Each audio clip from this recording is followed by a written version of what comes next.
Now, Sergio Perez has been phenomenal this season, and although he's failed to live up to the championship hopes that the F1 world started to build up to him prior to the Azerbaijan GP, when he was just 15 points behind Verstappen, he is still P2 in the Drivers' Championship. Nevertheless, he's been constantly under attack from Dr. Helmut Marko for his recent actions, something that made us think that his future past 2024 could be under threat. Now, we remember the VSC restart in France when Marko said that Perez probably drank tequila prior to the race, and the latest attack was made after the qualifying session in Spa. So, want to find out more about this? Stick around with us until the end of this video. Sergio Perez signed for Red Bull in 2021, literally when everybody thought that his F1 career was over due to the controversy that left him out of a seat in Racing Point. When Red Bull gave him a chance, he was able to win a race in Baku, his second one in his career, and was a pivotal piece in Verstappen's championship season.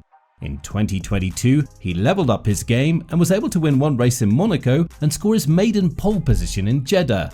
At one point, he challenged Verstappen for the championship battle, and we've seen some proper battles in the first couple of races. However, that went in vain, as the best possible finish for Perez now would be second place, which isn't bad after all. It would be his best career finish after his 11-year tenure in F1, but it seems like Perez and Helmut Marko aren't best buddies when it comes to their relationship. Apart from the French GP, Helmut Marko has kept bashing Perez for his performance in Spa, also adding that Verstappen is a generational talent and is in a league of his own. Marko said that Perez threw away a pole position in Spa, a race that saw two of the fastest drivers on the grid, Verstappen and Leclerc, start from the back of the grid due to engine penalties. Perez has dominated the practice sessions with Verstappen, so everybody expected him to lead the pack from the start of the race on Sunday. After all, Verstappen's speed has led us to think that if Perez could perform at nearly the same level, he would be in the first starting position on the grid. Yet, he failed to do that versus Sainz and Ferrari, and Marko said, "We have a much higher top speed, but Checo threw it away in Sector 2. In Sector 1 he was clearly faster, despite Ferrari's slipstream. He can definitely win. We expected Mercedes to be better here, while Ferrari's of a similar level to us as usual," said Marko, who spoke about Verstappen's performance too in Spa, adding that the difference between them is just too big. "That was an incredible lap. Nowhere did you see any uncertainty. We didn't even need a second run, so we have two new sets of soft tyres for the race. The soft tyres can in fact be decisive during the Grand Prix in the event of a safety car," said Marko. Now, throughout this season, Marko has constantly urged Perez to improve himself and to be a better driver.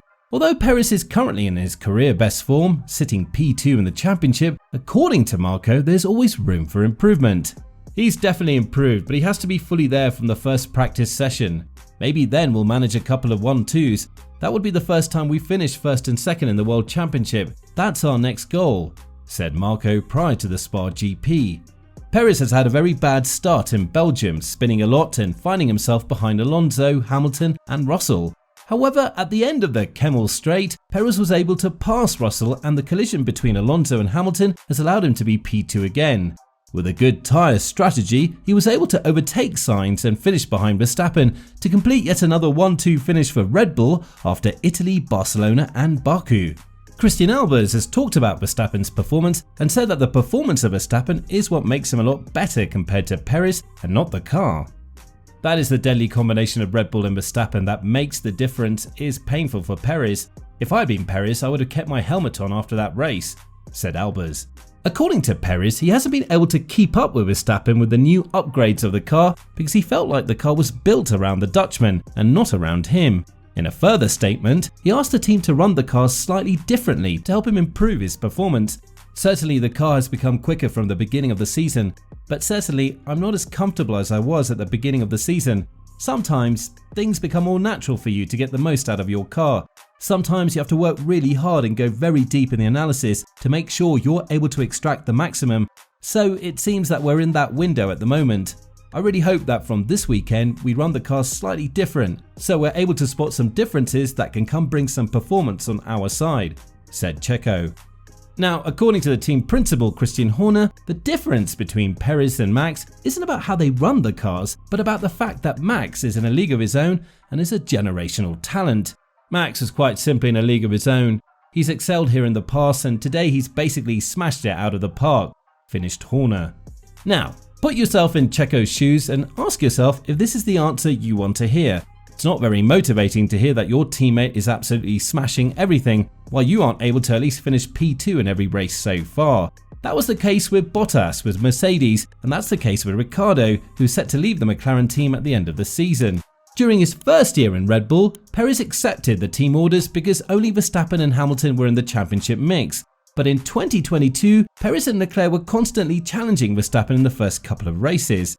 That's why Perez was mad that he received team orders as early in Barcelona, which was the 6th race in the season. True, Verstappen was much faster than Perez in the final laps and he would have passed him anyways. But when the Dutchman had problems with the DRS not opening and Perez was behind him on much fresher tyres, the team didn't allow him to pass Verstappen and then continued to pass Russell, which is why he was mad about the team orders to let Verstappen by. So, is there a chance that we won't see Perez after 2024? Well, if you compare all of Verstappen's teammates, Perez has undoubtedly proved himself as one of the best with Ricciardo. The team has a lot of benefits from Perez, but will the Mexican agree to be the second fiddle with the team if they continue the collaboration further than 2024?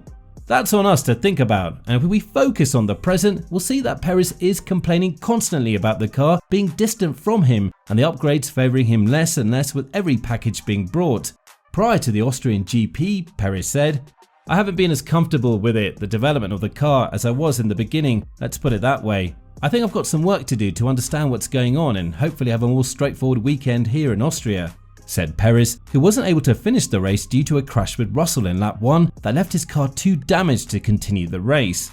This is another race where Helmut Marko took a dig towards Perez, saying that he shouldn't pass on the outside at turn 4 because we've seen so many collisions there. Last year, Perez was pushed by Norris at that same place, while in 2020, Albon had collided with Hamilton at that very same place. So Marko thought that the Mexican should know better than this. So, what do you think about Marko's comments about Sergio Perez? Do you think that his criticism towards Checo is justified and he needs to be a better driver and step up his game in the remainder of the races on the calendar? Let us know in the comments below.